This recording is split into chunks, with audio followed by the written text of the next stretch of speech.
suis vraiment persuadé que tous les produits que l'être humain fabrique, on peut les faire parler.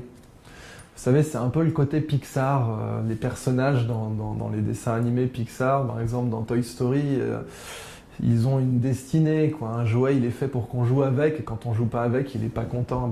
Les produits qu'on fabrique, je pense qu'ils peuvent parler. Et on peut leur demander, petit produit, pourquoi tu es là? Eh bien, l'immense majorité des produits qui nous entourent, vraiment quoi, 95% des produits qu'on fabrique et des services qu'on fabrique, si on leur demande, petit produit, pourquoi tu es là? Je suis persuadé qu'ils vont nous répondre, je suis là parce qu'il y a un marché, connard. Et ça, c'est, selon moi, la majorité des produits. Je suis là parce qu'il y a un marché, voilà. Il y a un marché, j'y suis allé, je suis là pour faire la culbute. J'ai pas pris beaucoup de plaisir à faire le produit, tu prendras pas beaucoup de plaisir à l'utiliser, mais voilà, bon, il y a un marché, t'en as besoin, achète-le. Ça, c'est les produits standards. Les produits vraiment nazes, mais nazes de chez naze, quoi. Je parle par exemple d'une moto russe. Pendant longtemps, il y avait une blague qui circulait. J'ai un ami qui voyage au Sénégal, il rencontre un marabout, et le marabout donc a la liste de toutes ses œuvres, amour, gloire, beauté, guérison du cancer, guérison des ongles incarnés, tout ça. Et son argument de finition, c'est « démarre même les motos russes ».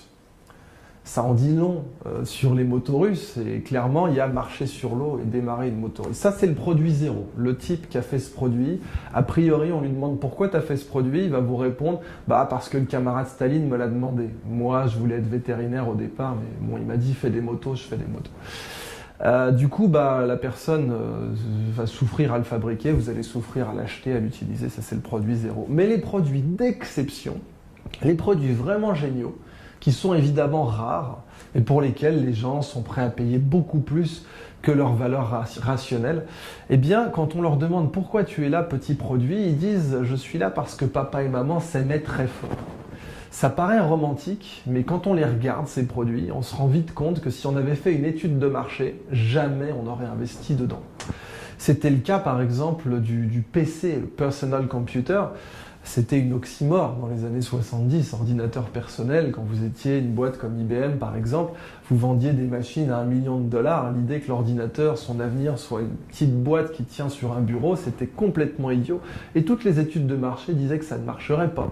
Mais les passionnés qui ont fait la deuxième génération de la Silicon Valley, c'était des mecs qui croyaient beaucoup plus en leur rêve d'un ordinateur personnel qu'en les études de marché. Et c'est ça qui a fonctionné. Eh bien, ma théorie, c'est que les entreprises qui cartonnent, qui réussissent vraiment bien, ce sont celles qui font ce qu'elles aiment faire et ce qu'elles savent faire. Et j'ai appelé ça « Love Can Do ». Love Can Do, ça veut dire « fais ce que tu aimes et fais ce que tu sais faire ». Et les entreprises au-dessus de la mêlée, c'est les entreprises qui font à la fois ce qu'elles aiment et ce qu'elles savent faire. L'exemple qu'on cite souvent, c'est Apple, mais c'est loin d'être le seul. Mais Apple est intéressant pour le côté émotionnel parce que, par exemple, Gwyneth Paltrow et Chris Martin, donc la star hollywoodienne et la rockstar, ont eu une fille. Et cette fille, ils l'ont appelée Apple. Et qui va appeler sa fille Samsung ? Justement, l'idée, c'est que c'est irrationnel, c'est émotionnel. Parce que la marque, la société dégage une sorte d'aura que les gens qui ont conçu le produit ont pris du plaisir à le faire, etc. C'est loin d'être parfait, même dans le cas d'Apple, mais c'est une ligne directrice à suivre qui va bien au-delà des sociétés de la Silicon Valley, même si elle s'applique très bien à Tesla, par exemple, qui a beaucoup managé par l'amour, parce que les études de marché disaient toutes que la voiture électrique, c'était de loin le meilleur moyen de brûler de l'argent, de perdre de l'argent. Et il s'est avéré que ce n'était pas le cas, parce qu'ils sont allés jusqu'au bout, parce que les fondateurs de Tesla adoraient leur projet, en étaient follement amoureux.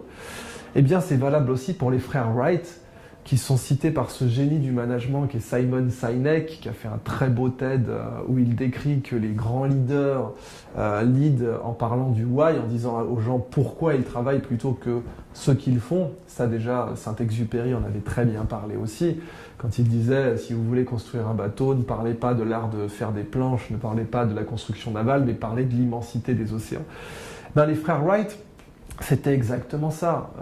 La raison pour laquelle ils ont réussi, c'est qu'ils adoraient, ils étaient raides dingues de leur projet, et que tous les autres qui bossaient sur l'avion, le premier avion, qui étaient bien plus diplômés qu'eux, qui étaient bien plus brillants qu'eux, qui étaient le genre idéal pour la plupart, eh bien ces gens-là ont échoué parce que quand ils se levaient le matin, c'était pour la gloire, c'était pour le succès, c'était pour l'argent, c'était pas pour le rêve absolu de faire voler le premier avion.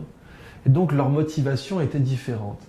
Or ça, Steve Jobs l'a bien résumé, il a dit « Si vous n'aimez pas ce que vous faites, au bout d'un moment, vous allez abandonner. Parce que si vous êtes là juste pour le chèque, au bout d'un moment, à force de prendre des tartes dans la tronche, et ce qui est normal quand on crée des entreprises, en particulier des startups, au bout d'un moment, vous allez dire « Ma tolérance à la douleur a des limites » et vous allez arrêter. Eh bien, la Silicon Valley, elle a tendance à sélectionner ceux qui sont prêts à prendre le maximum de tartes dans la gueule, parce qu'ils sont raides dingues de leur projet. C'est valable pour Airbnb, c'est valable pour Tesla, c'est valable pour plein d'autres boîtes, parce que ceux-là ne vont pas manager par raison, ne vont pas le faire rationnellement, ils vont pratiquer un management que j'appelle supra-rationnel, qui dépasse la raison. Et ce management, il est basé sur l'amour, parce que quand vous adorez ce que vous faites, vous persévérez, vous prenez la claque de plus que vos concurrents, et c'est ça qui vous fait gagner. Le garage de la Silicon Valley a cette particularité. Dans un garage, il n'y a pas de récompense, il n'y a pas de prix, il n'y a pas de notes, il n'y a pas de CV, il n'y a pas de statut social. Vous ne pouvez pas draguer une nana au bar en disant « Hey chérie, je bosse dans un garage ». Il n'y a rien d'autre que l'amour du métier. Et si les boîtes qui cartonnent dans le monde de parties de la Silicon Valley sont parties d'un garage, c'est pas pour rien, c'est parce que le garage sélectionne les plus amoureux.